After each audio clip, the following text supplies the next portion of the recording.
देखो बड़ी सिंपल सी बात है। एचसीएस प्रीलिम्स एग्जाम को अब ज्यादा टाइम नहीं रह गया है। 26 अप्रैल में राउंड अबाउट अब कुछ ही दिन है और ये वो टाइम है जब आपको रिवीजन करनी है, प्रॉपर रिवीजन करनी है। देखो ये बात जान लो कि आपको चाहे जितनी मर्जी नॉलेज हो, जितना मर्जी ज्ञान हो आपको, आप ये एग्जाम बिल्कुल नहीं निकाल सकते अगर आपकी प्रॉपर रिवीजन नहीं हुई।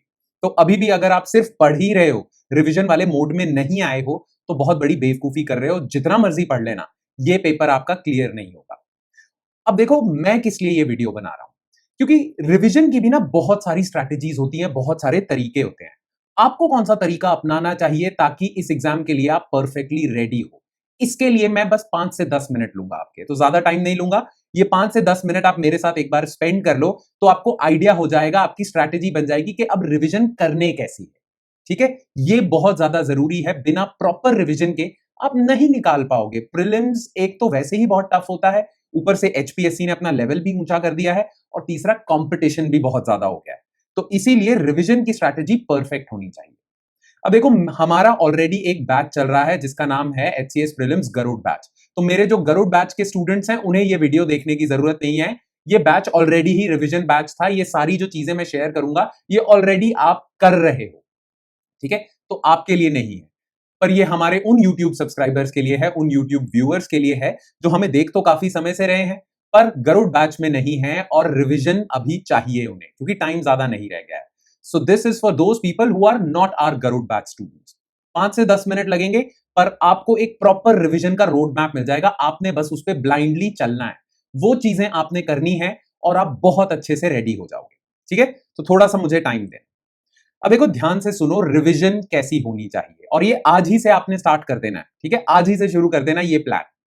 देखो क्या है कि रिवीजन जो है उसके 3 बेसिक इंग्रेडिएंट्स हैं। हर रिवीजन स्ट्रैटेजी में ये 3 चीजें होनी ही होनी चाहिए, तभी परफेक्ट रिवीजन स्ट्रैटेजी बनेगी।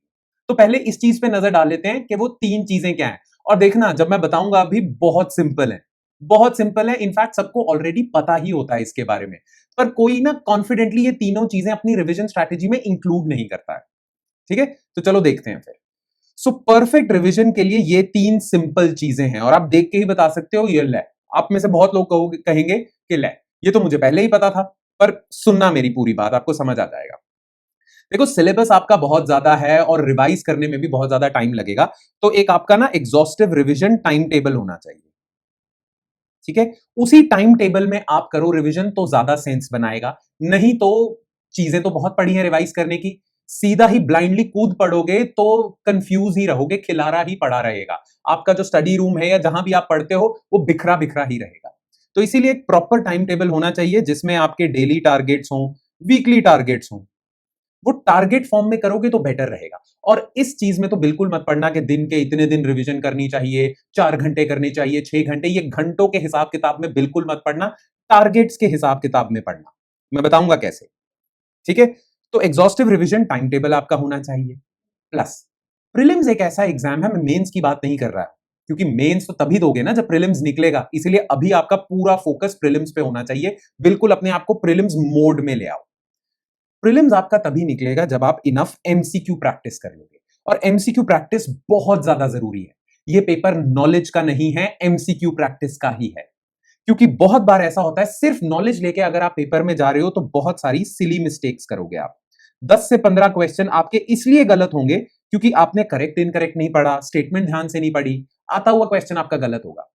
और 10 से 15 आपके क्वेश्चन इसलिए गलत होंगे क्योंकि आपको आंसर शायद आता है या आंसर नहीं आता, आपने सुना हुआ इस फैक्ट के बारे में, एग्जैक्ट डिटेल इसकी याद नहीं आ रही, और इस वजह से स्टेटमेंट नंबर 2 या स्टेटमेंट नंबर 3 पे आप अनश्योर हो। कुछ कुछ बेसिक बेसिक स्मॉल स्मॉल छोटे छोटे फैक्ट्स आप भूल जाओगे। एमसीक्यूज उन छोटे छोटे फैक्ट्स को रिमेंबर करने में, याद रखने में आपकी हेल्प करता है। बड़ा सिंपल सा लॉजिक है। देखो हमारा ब्रेन जो है ना, हमारा जो दिमाग है, उसकी लिमिटेड मेमोरी है, और हमारा ब्रेन एवोल्यूशन से डिजाइन ही ऐसा हुआ है कि वो चीजें याद रखता है जो उसे लगता है इंपॉर्टेंट है। अब इंपॉर्टेंट कैसे ब्रेन को पता चलता है ये चीज है या नहीं? जिस चीज का इमोशनल रिस्पॉन्स आता है। तो या तो आपके बहुत खुशी वाले पल आपको याद होंगे, बचपन के भी याद होंगे, या आपके बहुत ज्यादा दुख भरे पल, या जिस चीज पे बहुत ज्यादा गुस्सा आ गया था। इमोशनल रिस्पॉन्स होगा तभी आपको वो चीजें दिमाग ऑटोमेटिकली याद रख पाएगा। ठीक है, पर पढ़ाई तो बोरिंग होती है। ठीक है, बोरिंग फैक्ट्स हैं हिस्ट्री के, बोरिंग चीजें हैं, Siraj Uddaulah, Minhaj Siraj, parliament, president, special majority, ये तो काफी ज्यादा कई लोगों के लिए बोरिंग चीजें हैं, कोई इमोशनल रिस्पॉन्स नहीं आ रहा, बस पढ़ ही जा रहे हैं।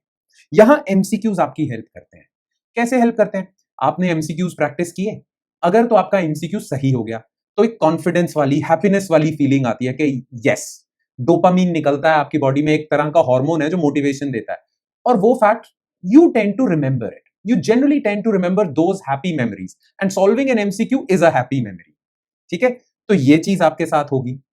दूसरी चीज, अगर क्वेश्चन गलत भी हो जाता है तो ईगो पे वार होता है, बुरा लगता है, दुख होता है या गुस्सा आता है ना, कि ये कैसे गलत हो गया, फिर आप आंसर की चेक करते हो, फिर उसको टटोलते हो सारी चीज को, फिर आपको और गुस्सा आ रहा होता है कि ये कैसे मैं भूल गया, ये सारी चीजें होती हैं। वो फैक्ट मैं कह रहा हूं आपको 5 साल तक नहीं आप भूलोगे, जो गलत हुआ है वो तो बहुत टाइम तक नहीं आप भूलोगे। ये होता है, इसीलिए एमसीक्यूज करने बहुत ज्यादा जरूरी है। एक तो याद रखने में हेल्प होती है, जो जो रिवाइज करा है वो अगर आप एमसीक्यूज उसमें से सॉल्व कर लो, याद रहेगा, दोनों केसेस में याद रहेगा, सॉल्व हो गया तो भी, नहीं सॉल्व हुआ तो भी। और सिली मिस्टेक्स जितनी हो सके वो अभी कर लो, इतने आप सिली मिस्टेक्स अभी कर लो ताकि पेपर वाले दिन रिपीट ना हो। आपके लिए मैटर क्या करता है कि अभी एमसीक्यू गलत हो या 26 अप्रैल को प्रीलिम्स वाले दिन एमसीक्यू गलत हो, अभी गलत हो जाए जितने हो सकते हैं। तो जितनी सिली मिस्टेक्स हैं अभी कर लो, क्योंकि पेपर वाले दिन उन्हें आप ताकि ना रिपीट कर सको, इसलिए अभी कर लो। इसीलिए एमसीक्यूज बहुत ज्यादा जरूरी है। और एक तो आप एमसीक्यू प्रैक्टिस करी जा रहे हो, करी जा रहे हो, करी जा रहे हो, एक regular proper time table form में एक दिन आपने निकाला हुआ है हफ्ते का, चाहे संडे हो या कुछ हो, या हफ्ते के 2 दिन ऐसे निकाले हुए हैं जब आप टेस्ट देते हो, जितने हो सके उतने टेस्ट देना। क्योंकि एक तो आप इंडिविजुअल एमसीक्यू प्रैक्टिस कर रहे हो, उसमें सिली मिस्टेक्स अपनी ठीक कर रहे हो, एक एग्जामिनेशन के प्रेशर, उतना प्रेशर नहीं होगा जितना प्रीलिम्स वाले दिन होगा, पर फिर भी एक 100 क्वेश्चन जब आप एक बारी में करते हो तो शुरू में तो आपकी एनर्जी बहुत होती है, पहले 10-20 क्वेश्चन में करते करते 1 घंटा निकल जाता है, आप 70th 80th क्वेश्चन पे होते हो, थोड़ा दिमाग भी एग्जॉस्ट हो चुका है, और तब चांसेस ज्यादा होते हैं सिली मिस्टेक करने के। तो एक ये मेंटल स्टैमिना है ना, कि 2 घंटे तक लगातार आप टेस्ट ही दे रहे हो, ये मेंटल स्टैमिना बहुत ज्यादा जरूरी है। और एंड के क्वेश्चंस में सिली मिस्टेक्स ना हो, इसलिए हमें बहुत सारे टेस्ट भी देने पड़ते हैं, वो देने चाहिए। ठीक है, ये 3 चीजें अगर आप कंबाइन करके नहीं चलोगे, पहली बात, इन तीनों में से एक भी चीज एब्सेंट हुई, आप गए, खत्म, चाहे जितना मर्जी पढ़ लो। अभी आप पढ़ने पे फोकस कर रहे हो ना, रट्टा लगाने पे फोकस करी जा रहे हो, कुछ कुछ कुछ कुछ कुछ काम नहीं आएगा अगर ये तीनों चीजें नहीं है। और अगर अभी तक आप सिर्फ पढ़ ही रहे हो, रिवीजन आपने कोई स्टार्ट नहीं किया है, तो भी बहुत लेट हो जाएगा, बहुत देर हो जाएगी। मैं डिस्करेज करने की कोशिश नहीं कर रहा, मैं सिर्फ आपसे सच बोल रहा हूं, ये बहुत ज्यादा जरूरी है ना। अब चक्कर ये है कि मैंने तो इन तीनों चीजों को अलग अलग लिखा है, रिवीजन का टाइम टेबल हो, एमसीक्यूज हो, टेस्ट हो। और जनरली जब हम रिवीजन की बात करते हैं ना, तो इंसान पता है क्या समझता है कि रिवीजन मतलब वही बुक उठाओ या अपने नोट्स उठाओ, बस पढ़ने बैठ जाओ, जो आपने पहले किया था बस अब करो, थोड़ा तेज करो, ये रिवीजन सोचते हैं। रिवीजन का मतलब ये बिल्कुल नहीं है। अगर आप सोच रहे हो कि जैसे आप पहले पढ़ रहे थे बस थोड़ा फास्ट फास्ट पढ़ने को ही रिवीजन कहते हैं, तो बहुत बड़ी भूल कर रहे हो। इनफैक्ट रिवीजन पता है किन्हें कहते हैं? इन्हीं तीनों चीजों को आप कंबाइन करो, ठीक है। यही 3 चीजें अगर आप एक साथ लेके चलोगे तो ही होगा, उसे ही रिवीजन कहते हैं, उसे ही परफेक्ट रिवीजन कहते हैं। तेज पढ़ने को रिवीजन नहीं कहते, ठीक है। अब ये कैसे करोगे? बड़ी सिंपल सी चीज है। देखो, मान लो आज आपने अपना टारगेट रखा है कि आज आप पढ़ोगे प्री हिस्ट्री, मान लो हिस्ट्री के टॉपिक्स ही आजकल आप हिस्ट्री रिवाइज कर रहे हो, pre history, Indus valley civilisation, और आप लगा लो आपने शुरू कर दिया वैदिक एज। ये आपके टारगेट्स हैं आज के, आपने तीनों रिवाइज करने हैं अपने नोट्स में से, कहीं से भी, जो भी आपने करना है। ये तीनों आज जैसे ही आप रिवाइज करते हो, उसके बाद वो रिवीजन यहां पे वो वाली है कि तेज तेज पढ़ रहे हो, क्योंकि पहले पढ़ा हुआ है ना। मैं अज्यूम करके चल रहा हूं पहले आपने कई चीजें पढ़ी हुई हैं, तो ये आपने पढ़ा, उसके बाद रिवीजन आपकी कंप्लीट नहीं हुई। उसके बाद आपने एमसीक्यूज प्रैक्टिस करने हैं इन्हीं टॉपिक्स के, प्री हिस्ट्री के कुछ एमसीक्यूज, इंडस वैली सिविलाइजेशन के कुछ एमसीक्यूज, वैदिक एज के कुछ एमसीक्यूज, ठीक है। और इन एमसीक्यूज के बाद कुछ पीवाईक्यूज, ये भी आपने करने हैं। ये आप करोगे तो थोड़ा सा पक्का होने लग जाएगा, ये जो आपने पढ़ा है ये आपके दिमाग में पक्का होने लग जाएगा। मान लो ये आपके डे 1 के टारगेट्स थे, फिर उसके बाद डे 2 पे आपने कोई टारगेट्स करे, जैसे होगा कि महाजनपद, फिर उसके बाद मौर्य, फिर पोस्ट मौर्य, ये आपके डे 2 के होंगे। ऐसे डे 3, डे 4, डे 5, ऐसे करते करते आपने 6 दिन में या 5 दिन में या 4 दिन में, कुछ भी हो सकता है, वो टाइम टेबल पे डिपेंड करेगा। आपने एंशिएंट खत्म कर दी, अब 4-5 दिन बाद एक पूरा 100 एमसीक्यू का आप टेस्ट दो। ये करो, फिर मिडीवल पे जाओ। जैसे ही आप ये टेस्ट दे दोगे, तब मैं मानूंगा आपकी रिवीजन पूरी हो गई। बिना सिर्फ पढ़ के और फिर टेस्ट दे दिया, ये भी गलत है। पढ़ के उन्हीं टॉपिक से एमसीक्यूज पीवाईक्यूज करके और ये रोज करके, ये आप करोगे जब टेस्ट, तब जाके आपका एंशिएंट कंप्लीट हुआ है। और ऐसे ही करते करते करते करते आगे बढ़ोगे। तो ऐसे ही करते करते आप पॉलिटी खत्म करोगे, ऐसे ही करते करते ज्योग्राफी खत्म करोगे, history, economics, science and tech, environment, और अभी 2 सब्जेक्ट और हैं, हरियाणा जीके भी तो है ना, और करंट अफेयर्स भी हैं, ये भी साथ में इंटीग्रेट करने हैं। और हरियाणा जीके के भी एमसीक्यूज ऐसे ही करने हैं आपने, करंट अफेयर्स के भी ऐसे ही एमसीक्यूज करने हैं आपने। ये करोगे तो ही रिवीजन कंप्लीट मानी जाएगी। ठीक है, बड़ा सिंपल लग रहा है सब कुछ, पर अब सवाल ये उठता है कि दिन है कम और अब आपको ये सारी चीजें करनी है। रिवीजन का आपको टाइम टेबल भी चाहिए, एमसीक्यूज, और मान के चलो कम से कम 5,000 आपके एमसीक्यू हो जाने चाहिए। ठीक है, इतने एमसीक्यूज बहुत सारे लोग कर रहे हैं ऑलरेडी। और बिना एमसीक्यू के, जैसे मैंने आपको बताया, ये पेपर नॉलेज का नहीं है, एमसीक्यू प्रैक्टिस का है, ताकि बहुत सारे लोग जो सिली मिस्टेक वहां कराएंगे, आप नहीं करोगे, तो आप आगे हो जाओगे। है तो कंपटीशन ही ना after at the end of the day. तो इसीलिए इतने एमसीक्यूज करने हैं, और कुछ मतलब कुछ सेक्शनल टेस्ट, कुछ फुल मॉक टेस्ट करते करते कुछ 20 के आसपास आपके टेस्ट हो जाने चाहिए। अब इतनी सारी चीजें करनी है, नोट्स का गत्था पड़ा हुआ है आपके पास, एमसीक्यूज मैंने आपको बोल दिया 5,000, टेस्ट इतने सारे, कोई टेस्ट सीरीज भी होगी, ये सारी चीजें आपको करनी है।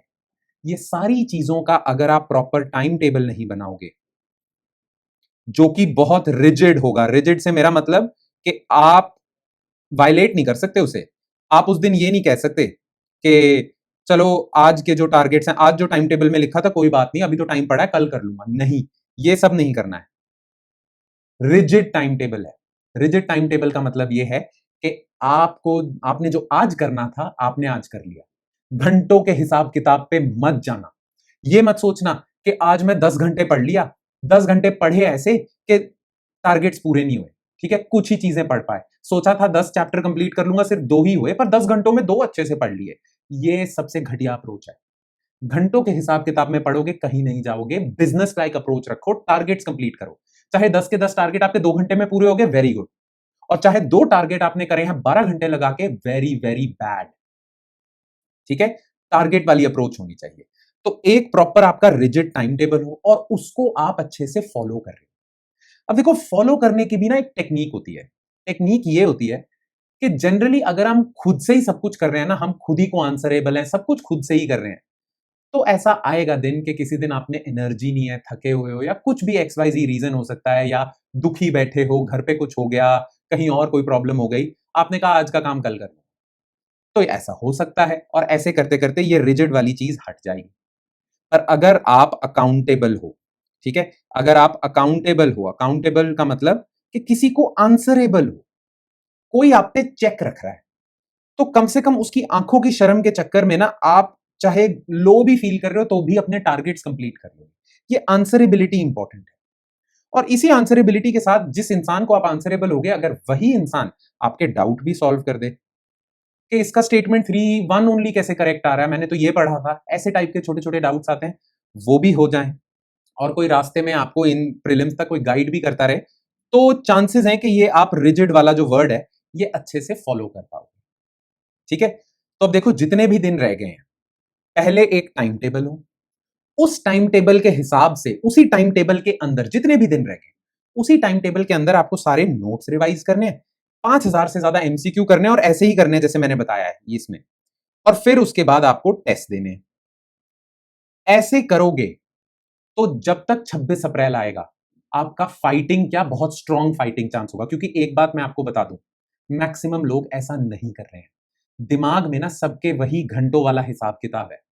आज का दिन 12 घंटे पॉलिटी का प्रेसिडेंट ही पढ़ते रहे, या प्रेसिडेंट पार्लियामेंट ही पढ़ते रहे, खुद को थापी दी पीछे कि हाँ आज तो मैं 12 घंटे पढ़ लिया, पक्का मेरा एचसीएस होगा। आसपास के घर वाले भी सोच रहे हैं, पढ़ तो देख कितना रहा है, इसका पक्का एचसीएस होगा।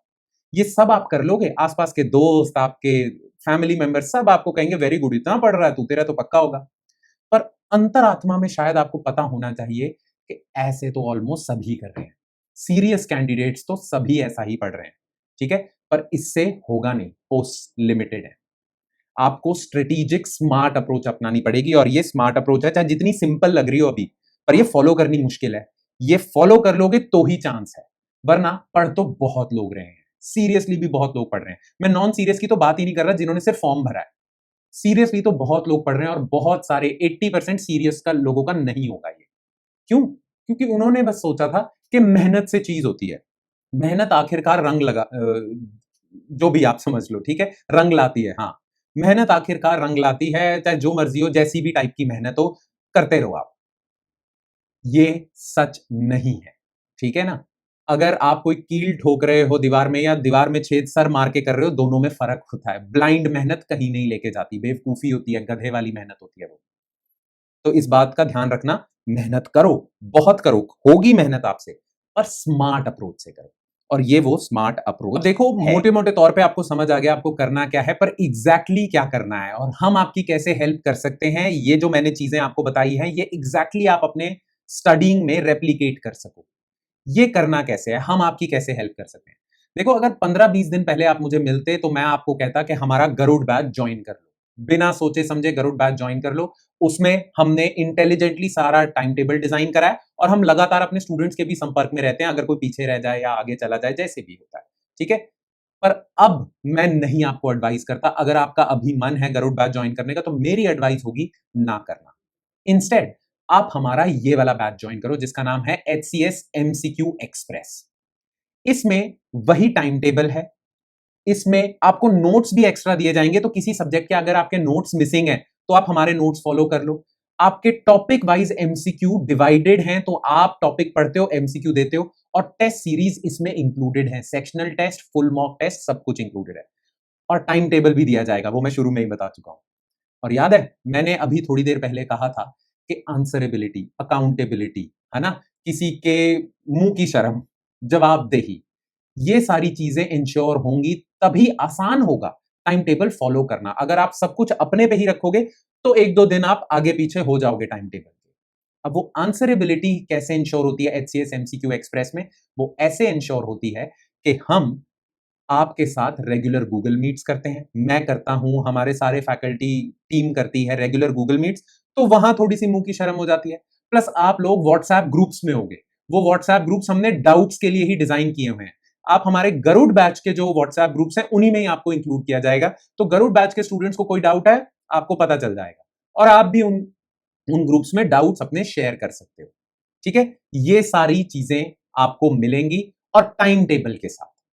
तो अभी अगर आपने रिवीजन स्टार्ट नहीं की है, तो HCS MCQ एक्सप्रेस ये बैच आप ज्वाइन कर लो, ठीक है। इसमें अगेन आपका टाइम टेबल है, इसमें आपको एमसीक्यूज हैं, टॉपिक वाइज एमसीक्यू सेग्रीगेट करे हुए हैं, आपके टेस्ट रेगुलर होंगे इसमें, और हां, इसे मैं कह देता हूं मेंटरशिप। ये हमारे साथ आपका संपर्क जो होगा, वो लगातार जुड़ा रहेगा, जिससे आंसरेबिलिटी वाली प्रॉब्लम आपकी सॉल्व हो जाएगी, ठीक है। टेस्ट बहुत सारे हैं, 20 से ज्यादा टेस्ट हैं, 5000 से ज्यादा एमसीक्यूज हैं, टॉपिक वाइज हैं, पीवाईक्यूज इंक्लूडेड हैं। और हाँ, किसी के पास किसी सब्जेक्ट के नोट्स नहीं है, या किसी भी सब्जेक्ट के नोट्स नहीं है, उसकी भी टेंशन ना लेना, नोट्स हमारे पास हैं, और एग्जॉस्टिव नोट्स हैं, टेंशन लेने की जरूरत नहीं है, ठीक है। हाँ, इसमें मिसिंग क्या है, कोई वीडियो लेक्चर्स नहीं है, कोई वीडियो लेक्चर्स नहीं होंगे, और अब उनका टाइम भी नहीं रहा है, सीधी बात अगर मैं आपको बताऊं। और कोई भी अगर आपको कह रहा है कि वीडियो लेक्चर देख, ये कर, कान में ईयरफोन्स लगा के सो जाओ और सुनते जाओ, कुछ नहीं ऐसा करना है, खत्म करो इसे। रिवीजन करनी है पूरे ब्लिंकर्स ऑन करके, बिजनेस लाइक अप्रोच के साथ। तो ये आप हमारा HCS MCQ एक्सप्रेस अभी ज्वाइन कर लो, जल्दी स्टार्ट कर दो, क्योंकि आगे बढ़ते बढ़ते और देर हो जाएगी। जैसे जैसे एक एक दिन आप निकालते जाओगे ना सोचने में, वैसे वैसे देर होती जाएगी। देखो, सक्सेसफुल और अनसक्सेसफुल लोगों में एक बहुत बड़ा फर्क होता है, वो ये है कि सक्सेसफुल लोग एक्शन लेते हैं, वो एक्शन में बिलीव करते हैं। अनसक्सेसफुल लोग बस प्लान तो बहुत अच्छा कर लेते हैं, पर सोच विचार में ही रह जाते हैं, सोचते ही रह जाएंगे। तो अभी ये जो HCS MCQ एक्सप्रेस की आपके सामने अपॉर्चुनिटी है, आप इस पे सोच लो, सोचते रहो कि करूं या ना करूं, या जो भी, या ये कर लूं या वो कर लूं, या ये इंसान ठीक भी बोल रहा है या नहीं बोल रहा है। आप सोच विचार करते रहो और ऐसे करते करते एक एक दिन निकलता जाएगा और फिर बहुत देर हो जाएगी। तो जो भी डिसीजन लेना है, चाहे एचसीएस एमसीक्यू एक्सप्रेस करो चाहे ना करो, या आपके पास कोई और स्ट्रैटेजी किसी ने दी है वो फॉलो करनी है, वो फॉलो कर लो, पर कर लो। Action is more important than keep on planning. You keep on planning, you delay action and then it becomes too late. वो चीज ना करना, बस ये मेरी एडवाइस मानना है, ठीक है। अच्छा, अगर आपको एचसीएस एमसीक्यू एक्सप्रेस ज्वाइन करना है तो नीचे दिए गए नंबर में बस हमें व्हाट्सएप करो, I want to join HCS MCQ express, बस ये हमें मैसेज कर दो और वहां से हम बात आगे हम लेके जाएंगे, ठीक है। उसके बाद we will explain everything to you, we will take it forward from there. बस आपको मैसेज करना है इस नंबर पे, I want to join HCS MCQ express, ठीक है। तो चलो, ज्यादा टाइम नहीं रह गया है, रिविजन बहुत एग्जॉस्टिवली स्टार्ट कर दो। क्लियर? चलो फिर, ऑल द बेस्ट।